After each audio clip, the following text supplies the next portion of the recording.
The world's first offshore wind farm was installed in 1991 off the coast of Vindeby on the Danish island of Lolland. It included 11 turbines with a capacity of 450 kilowatts each, and the project cost 10 million euros. At the time, offshore turbines were considered ludicrous by the electric power industry, as they had to operate in salty conditions and have much less power than central power plants. The skepticism changed 6 years later as offshore wind powers produced more energy than land winds. The wind farm produced a total of 243 gigawatt-hours over 25 years of operation and was decommissioned in 2017 for economic reasons. What has changed since then? Why are we still not making the most of offshore wind? And how can innovative vertical axis wind turbines make a difference?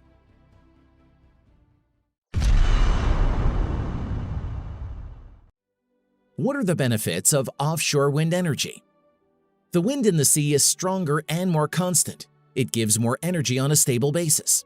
Wherein the wind speed increases the amount of energy non-linearly. You will get it twice as much if the wind starts blowing at a speed of not 20, but 25 kilometers per hour.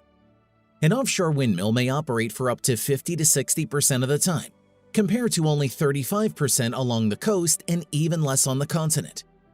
But the disadvantages are also significant. Offshore wind turbines are huge. They are larger than land-based versions.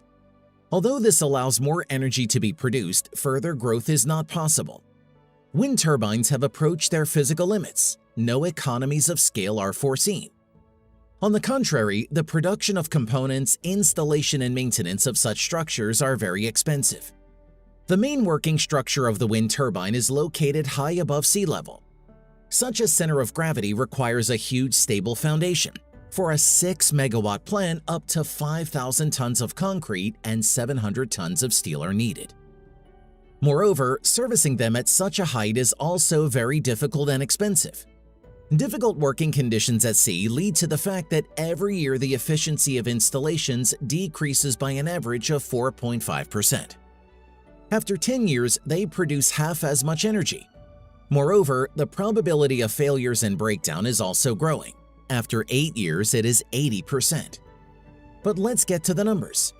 Based on the U.S. Energy Information Administration (EIA), until 2025, the average cost per megawatt of offshore wind turbines will be $122.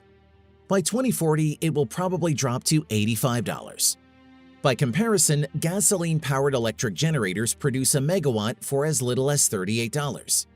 Therefore, if the cost of offshore wind energy does not drop to at least $50, such installations will not become competitive. And it is not possible to reduce the price with current technologies and designs. Now, all projects are being implemented with government subsidies for the sake of decarbonization. But in the long run, making a successful business out of them will not work. Perhaps the problem is that current offshore windmills are built on land-based construction principles that are poorly applicable at sea, aren't they? How to get around the existing restrictions and effectively use the potential of offshore wind energy? The Sea Twirl startup seems to have the answer to this question. The Norwegian company was established in 2012 when the founders decided to commercialize on an industrial scale an idea that was first tested on working models back in 2007. As a result, in 2015, a 30-kilowatt prototype of a new wind turbine of an innovative design called S1 was launched at sea near the Swedish city of Lysekil.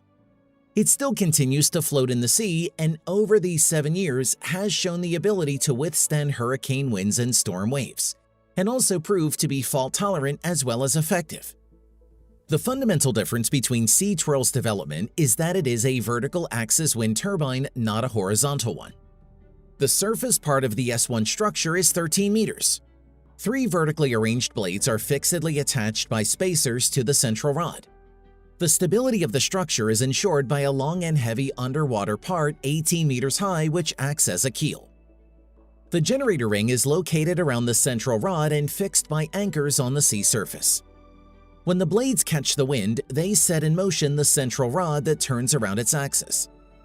At this time, the generator collects the generated energy and sends it to the shore through cables. What are the benefits of such a design? It's easier and not as expensive. For instance, generator bearings do not need to support the weight of the entire structure. Therefore, they can be lighter, smaller, and cheaper.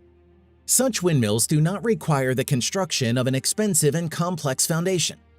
Since the generating substation is located on the surface of the sea, cranes or helicopters are not needed for maintenance and repair, as is the case with horizontal windmills. The cost of uninterrupted operation of the facility is estimated at 25 to 30 years. They can also be placed at great depths, and they are able to catch the wind from various directions. These two factors make it possible to fully exploit the potential of offshore wind energy, maximizing the load on the generator. Huge classic windmills need to be placed far from each other. The Sea Twirl project creates a much smaller wake of air, allowing more energy to be collected from the same area. The Sea Twirl is now preparing to launch a 1 megawatt S2 plant off the coast of Norway in 2023. It should work for about 5 years and finally prove the viability of the idea. To generate this amount of electricity, the structure will be much larger than the S1 prototype. The surface part will be about 50 meters and the underwater part will be 85 meters. But most importantly, it will be competitive. The presentation to investors indicated that independent experts estimate that the S2 unit will be able to generate electricity at a price below $50. With classic wind turbines struggling to reach twice as much, this is an excellent prognosis for the Sea Twirl. The Sea Twirl project has every chance to make itself known and radically change the entire offshore wind industry. But for this, they need to launch at least a megawatt facility deep in the sea. And this is the main challenge. The larger the size and the farther from the coast, the more difficult the task becomes at times. Each mistake is much more expensive and the difficulties can become insurmountable. The company admits that they do not yet know how to deliver and launch a structure of 135 meters into the sea. Still, we believe that such an installation will be able to prove its effectiveness and turn the offshore wind industry in the right direction.